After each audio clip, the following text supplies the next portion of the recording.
Une fonction périodique. La fonction périodique, elle est relativement simple. Sa définition est la suivante. Une fonction f est périodique si et seulement si il existe un réel non nul que nous appellerons k, tel que pour tout réel x de son domaine, on a f de x plus k est égal à f de x. Ça signifie quoi? Ça signifie qu'on va avoir au niveau du graphique, on peut le voir sur l'exemple ici, une répétition du graphique tous les k fois. Donc, si je prends par exemple ici le point x égale 1, je vais trouver y égale moins 1.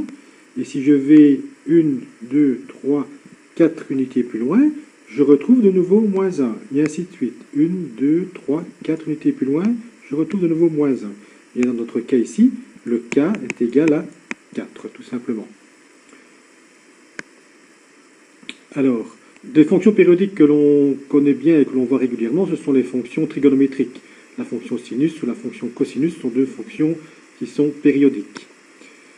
Alors, ensuite, ici, nous allons voir maintenant la croissance, décroissance et la propriété constante d'une fonction. Sur le petit exemple que l'on voit ici, on voit très bien qu'entre le point A et le point B, la fonction est croissante, elle monte.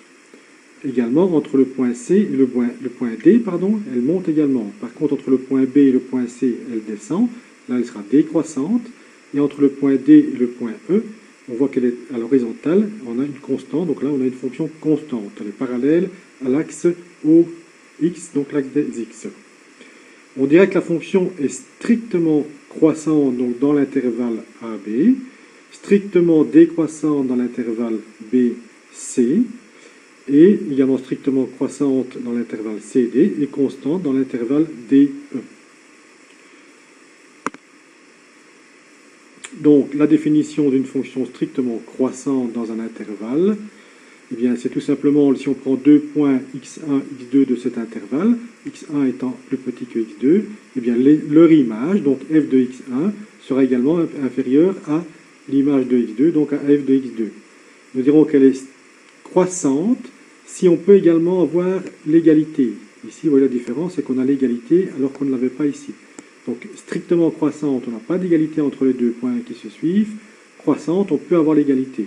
Même chose pour décroissante, c'est le même principe évidemment, sauf que là, nous avons que l'image du premier point est supérieure à l'image du deuxième point. Donc, graphiquement, on va avoir une courbe qui va descendre, alors que dans l'exemple précédent, dans le cas de croissante, on avait une courbe qui montait.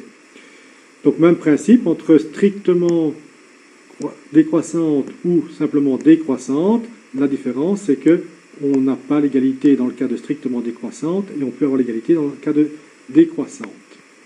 Fonction constante, là donc si on prend deux points x1 et x2, ben, elles auront les mêmes images. On a effectivement une droite horizontale, donc une fonction qui est constante. Minimum et maximum d'une fonction, c'est encore quelque chose de relativement simple à comprendre.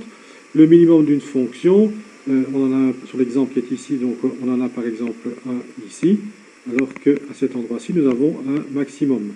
La définition est la suivante, donc la fonction f admet un maximum, donc ce point-ci, au point A, lorsqu'on a,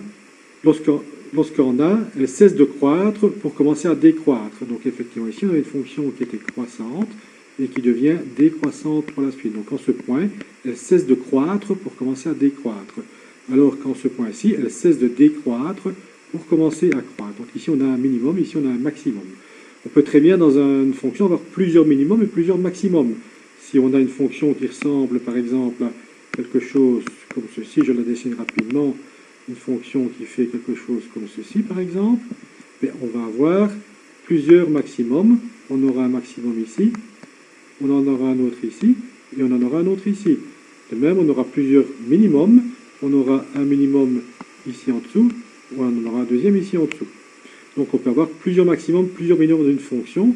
Le fait qu'elle soit maximum ne veut pas dire que c'est le point le plus haut.